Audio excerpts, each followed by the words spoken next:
अस्सलाम वालेकुम दोस्तों, मैं अजहर सर आप सबका स्वागत करता हूं आपके अपने यूट्यूब चैनल आदर्श हिंदी में।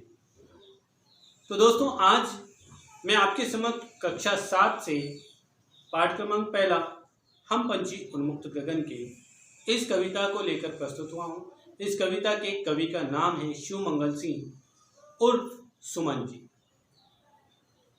तो दोस्तों, मैं आज आपको एक बात बताता हूं सच्ची। आज़ादी सबको प्यारी है, सबको लगती अच्छी, मनुष्य हो जानवर या चाहे हो पंछी।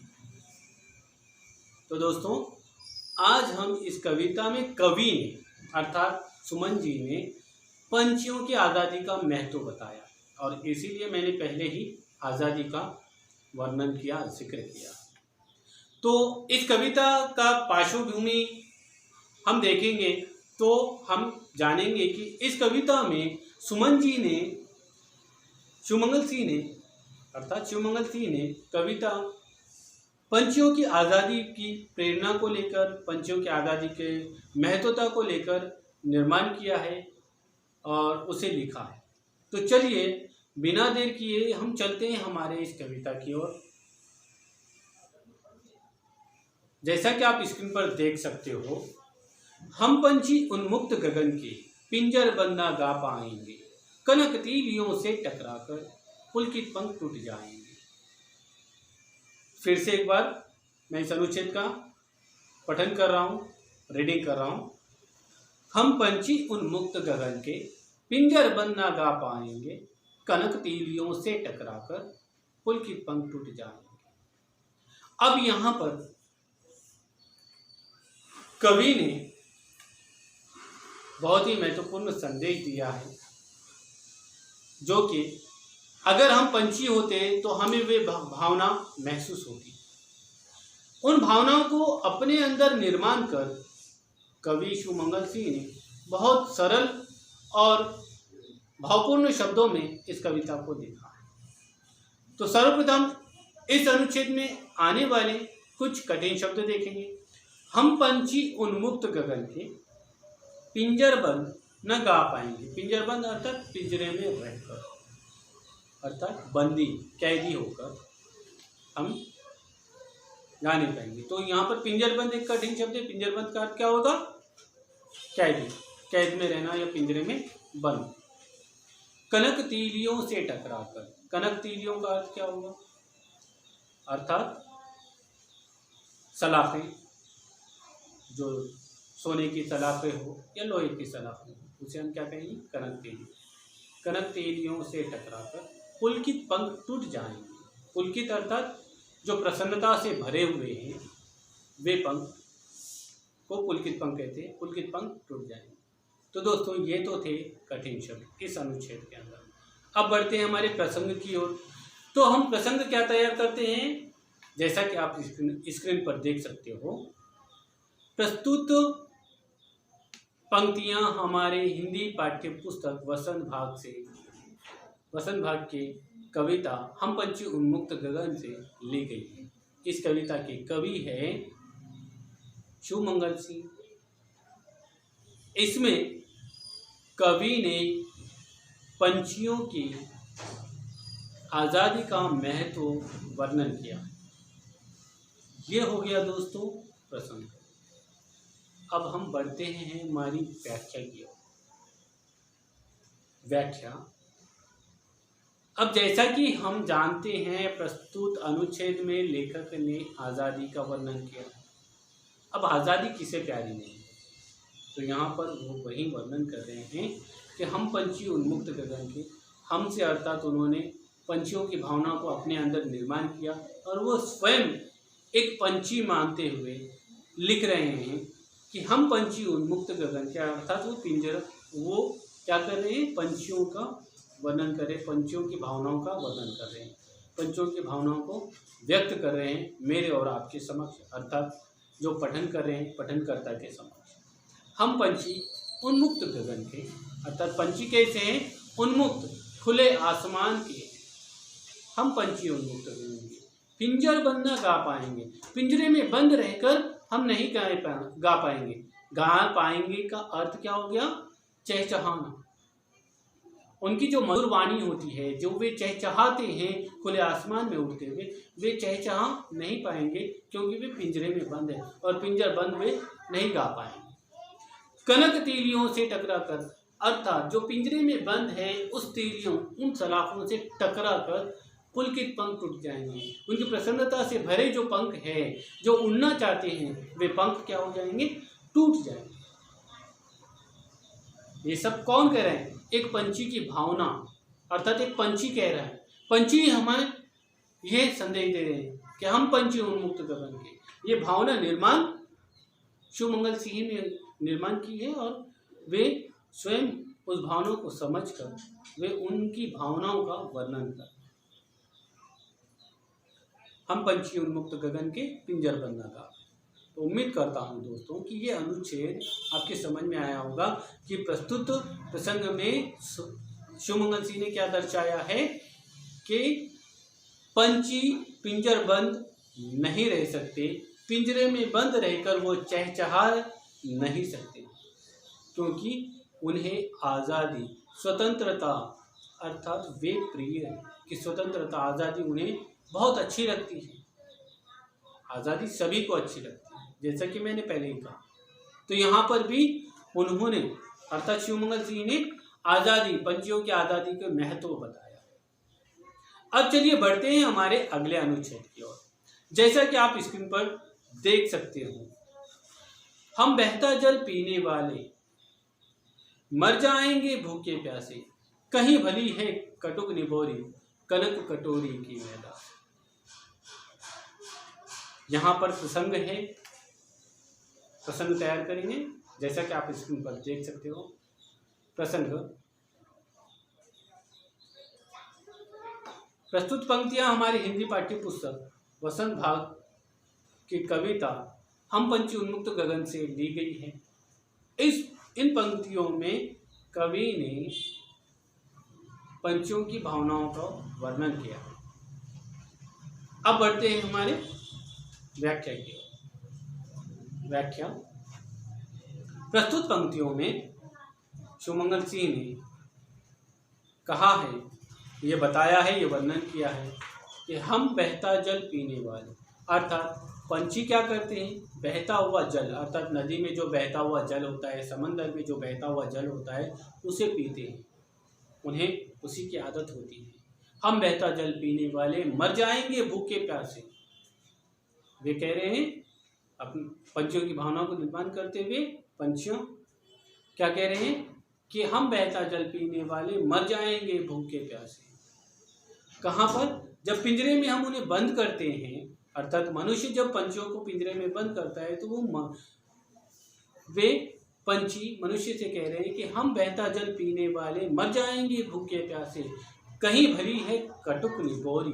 कटुक निबोरी अर्थात कड़वा फल, निबोरी का फल जो होता है, कहीं भली है कटुक निबोरी, कनक कटोरी की मैदा। अगर हम उन्हें स्वर्ण अर्थात सोने की जो कटोरी है उसमें भी हम अगर से उन्हें दाना देते हैं, तब भी उन्हें कौन सी भली लगेगी? कटुक निबोरी भली लगेगी, वो सोने में दिया हुआ दाना, क्योंकि उन्हें आज़ादी प्रिय है। वो बंधन रहित होकर वे खाना नहीं चाहते या पानी पीना नहीं चाहते या वो कुछ नहीं चाहते। वे सिर्फ पंछी सिर्फ क्या चाहते हैं? आज़ादी चाहते हैं। और यही संदेश कवि ने हमें इन पंक्तियों के आधार पर दिया और पूरी कविता के आधार पर दिया कि पंछी सिर्फ और सिर्फ आज़ादी ही चाहते हैं। तो उम्मीद करता हूँ दोस्तों कि आपको ये अनुच्छेद भी समझ में आया। अब बढ़ते हैं हम अगले अनुच्छेद की ओर। जैसा कि आप स्क्रीन पर देख सकते हैं, स्वर्ण श्रृंखला के बंधन में अपनी गति उड़ान सब भूले, बस सपनों में देख रहे हैं तरु की फुनगी पर के झूले। अर्थात यहाँ पर कवि कह रहा है, बता रहा है। प्रसंग देखेंगे। सर्वप्रथम प्रसंग, प्रस्तुत पंक्तियाँ हमारी हिंदी पाठ्य पुस्तक वसंत भाग से ली गई हैं। ये हम पंछी उन्मुक्त गगन से ली गई है। अब इसके व्याख्या की ओर बढ़ेंगे। यहाँ पर कवि ने दोस्तों क्या कहा है कि स्वर्ण श्रृंखला के बंधन में, अर्थात पिंजरे में बंद जो है पंछी, वे कह रहे हैं स्वर्ण श्रृंखला के बंधन में अपनी गति उड़ान सब भूले। पंछियों ने अपनी गति, अपनी उड़ान वे सब भूल चुके हैं। उड़ना कैसे होता है वे सब भूल चुके हैं, क्योंकि वे बंधन रहे थे, अर्थात वो बंधन में बंधे हुए, और इसी कारणवश वो सब भूल चुके हैं। स्वर्ण श्रृंखला के बंधन में अपनी गति उड़ान सब भूले, बस सपनों में देख रहे हैं। बस वे पंछी जो बंधन रहे थे, जो पिंजरे में बंद है, वे सब बस सपने देख रहे हैं, तरों की फुनगी पर के झूले, अर्थात पेड़ की सबसे ऊंची डाल पर के सपने देख रहे हैं, क्योंकि वे बंधन नहीं थे। बस वे स्वप्न ही ख्वाब ही देख सकते हैं, क्योंकि वे बंधन रहे थे। और इसी कारणवश कवि ने उन भावनाओं को व्यक्त करने के लिए प्रस्तुत पंक्तियों का निर्माण किया है। स्वर्ण श्रृंखला के बंधन में अपनी गति उड़ान सब भूले, बस सपनों में देख रहे हैं तरों की फुनगी पर के झूले। अब बढ़ते हैं अगले अनुच्छेद की ओर। जैसा कि आप स्क्रीन पर देख सकते हो, ऐसे थे अरमान की उड़ते, नीले नभ की सीमा पाने, लाल किरण सी चोंच को चुगते तारक अनार के दाने। प्रसंग, प्रस्तुत पंक्तियां हमारी हिंदी पाठ्य पुस्तक वसंत भाग 3 से हम पंछी उन्मुक्त गगन से ली गई है। व्याख्या, प्रस्तुत पंक्तियों में कवि सुमंगल सिंह ने पंछियों की इच्छा का वर्णन किया। दोस्तों, जैसा मनुष्य अर्थात मेरी, आपकी या संसार के सभी मनुष्य की कोई ना कोई इच्छा जरूर होती है, ठीक उसी प्रकार से पंछियों की भी इच्छा होती है, और उसी इच्छा का वर्णन प्रस्तुत पंक्तियों में कवि ने किया। कवि कहता है कि पंछियों के ऐसे अरमान थे कि वे नीले नभ की सीमा पाने को उड़ते हैं, अर्थात आसमान की सीमा पाने को उड़ते, आसमान की सीमा पाना चाहते हैं। तो वे क्या करना चाहते हैं? आसमान की सीमा पाना चाहते हैं। आसमान सीमाहीन है, फिर भी वे उड़ते हैं आसमान की सीमा पाने के, और ये उनका अरमान होता है। ऐसे थे अरमान के उड़ते, नीले नभ की सीमा पाने, लाल किरण सी चोंच को चुगते तारक अनार के दाने। वे पंछी कहते हैं कि हम उड़ते हुए तारों जैसे अनार के दाने चुगना चाहते हैं, अर्थात वे आसमान में उड़ना चाहते हैं और सीमाहीन क्षितिज अर्थात आसमान की सीमा को पाना चाहते हैं। और यही भाव प्रस्तुत पंक्तियों में कवि ने वर्णन किया है। उम्मीद करता हूँ दोस्तों कि आपको ये अनुच्छेद समझ में आया हो। अब बढ़ते हैं हमारे अगले अनुच्छेद की ओर। जैसा कि आप स्क्रीन पर देख सकते हो, होती सीमाहीन क्षितिज से इन पंखों की होड़ा होड़ी, या तो क्षितिज मिलन बन जाता या तंती सांसों की डोरी। अब दोस्तों, यहाँ पर प्रसंग है हमारी हिंदी पाठ्य पुस्तक वसंत भाग हम पंछी उन्मुक्त गगन की इस कविता से प्रस्तुत पंक्तियाँ ली गई हैं। अब देखेंगे व्याख्या। अब दोस्तों, यहाँ पर व्याख्या बहुत महत्वपूर्ण है, सुनिए कि स्पर्धा, कंपटीशन हमेशा होता रहता है। संसार का नियम है कि कंपटीशन हमेशा होता रहता है, तो वे चाहे मनुष्य में हो या कोई दूसरे सजीव प्राणी में, कंपटीशन स्पर्धा होती रहती है। तो यहाँ पर भी स्पर्धा हो रही है, किससे? आसमान, पंछी की आसमान से। तो वही भाव यहाँ पर बता रहे हैं। कवि कहते हैं कि होती सीमाहीन क्षितिज से, अर्थात सीमाहीन, जिसकी कोई सीमा ही नहीं है, अर्थात आसमान गगन की कोई सीमा ही नहीं, होती सीमाहीन क्षितिज से इन पंखों की होड़ा होड़ी, अर्थात पंछियों की पंछियों की पंखों की होड़ा होड़ी होती, कॉम्पिटिशन होती सीमाहीन क्षितिज से इन पंखों की होड़ा होड़ी, या तो क्षितिज मिलन बन जाता, अर्थात पंछियों को या तो आसमान गगन की सीमा मिल जाती, अर्थात उनकी मंजिल मिल जाती, या तंती सांसों की डोरी, या फिर वे उड़ते उड़ते मर जाते, अर्थात वे अपने प्राण त्याग देते। लेकिन उनका उद्देश्य क्या है? सीमाहीन क्षितिज की सीमा को पाना। अब बढ़ते हैं हमारे लास्ट अनुच्छेद की ओर। जैसा कि आप स्क्रीन पर देख सकते हो, नीड़ न दो चाहे टहनी का, आश्रय छिन्न भिन्न कर डालो, लेकिन पंख दिए हैं तो आकुल उड़ान में विघ्न न डालो। प्रसंग: प्रस्तुत पंक्तियां हमारी हिंदी पाठ्य पुस्तक वसंत भाग हम पंछी उन्मुक्त गगन के इस कविता से ली गई। अब पढ़ते हैं व्याख्या। अब दोस्तों, यहाँ पर आप देख सकते हैं कि सृष्टि का निर्माण ईश्वर ने किया है। सारे सजीव, सारे जानदार जितने भी प्राणी हैं, पशु पक्षी हैं, मनुष्य हैं, सारे सजीव सृष्टि का निर्माण, निर्जीव वस्तुओं का निर्माण, सारी चीज़ों का निर्माण ईश्वर ने किया। तो यहाँ पर कवि ने महत्वपूर्ण संदेश दिया हम मनुष्यों को, अर्थात सारे मनुष्य, संसार के सारे मनुष्यों को एक महत्वपूर्ण संदेश देने का प्रयास किया इन पंक्तियों के आधार पर। वे कहते हैं, पंछियों के माध्यम से वे कहते हैं कि नीड़ न दो चाहे टहनी का। नीड़ अर्थात घर। पंछी कह रहे हैं मनुष्य से कि नीड़ न दो चाहे टहनी का, अर्थात कि टहनी का घर हमें चाहे भले ही मत दो। नीड़ न दो चाहे टहनी का, आश्रय छिन्न भिन्न कर डालो। जो उनका अभी घर है, वे घर भी, वे सहारा भी छिन्न भिन्न कर डालो, तहस नहस कर डालो, उसे भी तोड़ दो।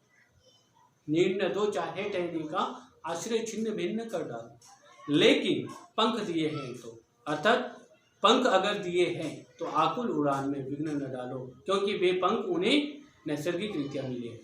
तो वे चाहते हैं कि उनके उड़ान में विघ्न न डालो, अर्थात बाधा तो न डालो कि वे उड़ सके, अर्थात उन्हें बंदी तो मत बनाओ कि वे उड़ना चाहते हैं, अर्थात वे आज़ादी चाहते हैं। वे कहते हैं कि आप हमारा आश्रय छिन्न भिन्न कर डालो, मनुष्य से कह रहे हैं, लेकिन हमें उड़ने की आज़ादी, हमारी आज़ादी प्रिय है, हमें आज़ाद रहना। तो उम्मीद करता हूँ दोस्तों कि आपको आज का ये पाठ, अर्थात ये कविता हम पंछी उन्मुक्त गगन के इस पाठ, ये कविता समझ में आई होगी। दोस्तों, अगर वीडियो अच्छा लगे तो लाइक करें, शेयर करें, कमेंट करें और सब्सक्राइब करना ना भूलें। तो मिलते हैं ऐसे ही नए पाठ के साथ अगले वीडियो में। तब तक के लिए धन्यवाद।